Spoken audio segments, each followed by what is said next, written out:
Hello YouTube, Internet, World. Welcome back to Dime Store Cinema, the show in which I watch low-budget, independent, foreign, and classic cinema. I give you my 2 cents, so you can decide if it's worth your dime. I'd like to start off with wishing everyone a very happy Thanksgiving. I hope that it's a time of self-reflection, contentment, and unity. So I wanted to watch something. And I call it something because I'm having a hard time calling it a movie. I wanted to watch something that would be festive and fun and kick off my long weekend. I like low-budget, cheesy horror films. They're some of my favorite movies. And I've seen the trailer for this movie, and I've seen bits and pieces of this movie. But now that I've sat down and watched it all the way through, I have a really hard time finding anything good to say about this movie. I am, of course, talking about the 2009 film Thankskilling. The film in which a Native American, in order to curse the white man, performs magic more similar to Western witchcraft than Native American mysticism, calls upon a demon to possess a turkey, and this turkey rises every 505 years to wreak havoc on this family that did the injustice to this Native American. And believe me when I say that the plot of this movie holds up better than the movie itself.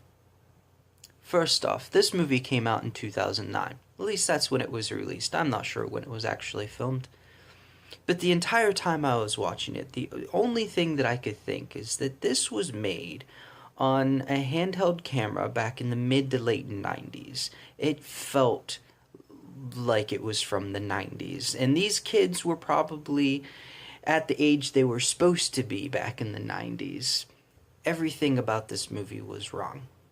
During the credits, one of the first things that it said was additional writers. I have a very, very hard time believing that there were writers for this movie. If anything, there might have been people who wrote a skeleton outline of what was going to happen, but I have a very hard time believing that there was an actual script. It's almost incomprehensible that the words that came out of their mouth were written ahead of time, read by more than one person, and accepted as passable dialogue. Now, don't get me wrong, I understand what this movie was trying to be. It was trying to be terrible. The problem is that it succeeded so well that it went past the joy of an Evil Dead. It went past the joy of even a Birdemic, which is just a train wreck. This movie should aspire to be a Birdemic. It's the same level of acting, it's the same level of nonsense, it's the same level of writing. The only problem with this one is that it was too easy to look away. It wasn't awful enough to be a train wreck like Birdemic. It wasn't clever enough to be an Evil Dead. It didn't have the talent to be a Dead Alive. It was just awful. It was in the same league as Ginger Dead Man, which I might review in the future. I might not. I don't know if it's worth my time, because it's another one of these movies. It's trying to be so bad that it's good. The problem with trying to be so bad that it's good is that most of the time, it's just bad. And the thing with the train wreck is that it has to be so bad that you can't look away. This movie, I found it hard to sit through without doing other things. I started watching trailers for movies that I want to see while this movie was playing, because I just found it boring. So boring, in fact, that one of the few actual jokes in the movie they use more than once. They use the same joke more than once in the same film. They do that to set up a joke that's not as funny as the joke that they told. That's the level of incompetence we have here. And I know in my last video I said that, I don't like to focus on the negative. I like to try to find, the good in what these people were trying to do, because it's hard to make movies. I understand that. I don't want to contradict myself. I still hold to the idea anything can be a mental exercise. Anything can be used to help you self-evaluate. This movie really tested that theory. And it might be one of the exceptions. Maybe. I don't know. I mean, there are some funny things. I will say the funniest thing in this whole movie was at the very end, and it said "to be continued," and then it had an ellipsis, and then another ellipsis, and then it said "in space." Now, when the "in space" came up, that was fantastic. That was hilarious, because it actually was a joke that fit. It was a joke that fit into the whole making fun of this genre. Because anytime that you have these movies that go on too long, they end up in space. It's what happens. So that joke I thought really landed, but it's the only one. It's the only thing that was actually funny. Look, I don't want to crap on anyone's film. I've made a couple short films, and they're not much better than this. You don't have a budget. You don't have the talent that you need. You don't have the time that you need. I get it. I get it. It's not easy, but just an extra 2 hours.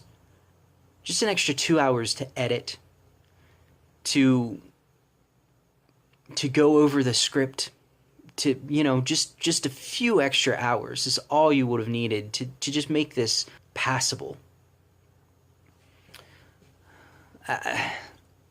I mean, I understand what they were trying to do. I think they were presenting all the characters as being really stupid. You have the nerd, you have the jock, you have the good girl, you have the slut, you have the funny fat guy. I understand they're playing with the archetypes, and they're just making them all stupider than normal. I get it, but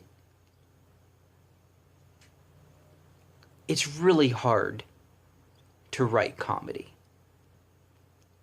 And I know that's what they were trying to do. They were trying to write a comedy. It's really hard to write a comedy. And it's really hard to portray a comedy as an actor. It's much better to take yourself way too seriously during the filming. To take yourself way too seriously, to make the script way too serious. Take it way far and beyond that way. That way, the humor is then at the expense of what's going on, as opposed to doing what many very talented people aren't even able to do, which is to mix genres, to mix the horror and comedy genre. It's hard to do. So I say this to aspiring filmmakers, to aspiring writers.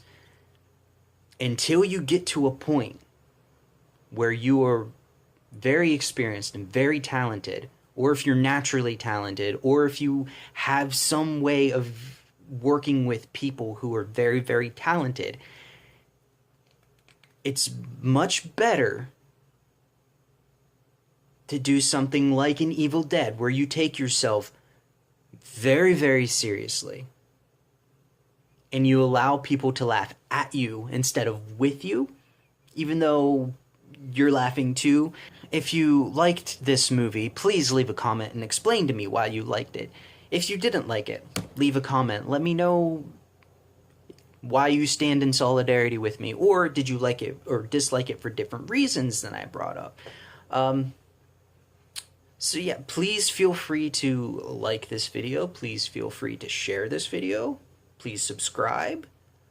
I appreciate every one of you who watch my videos. I hope that number will grow soon, but for now it's just a tight-knit family and I'm fine with that. Once again, happy Thanksgiving, everyone. I hope that it's a great one.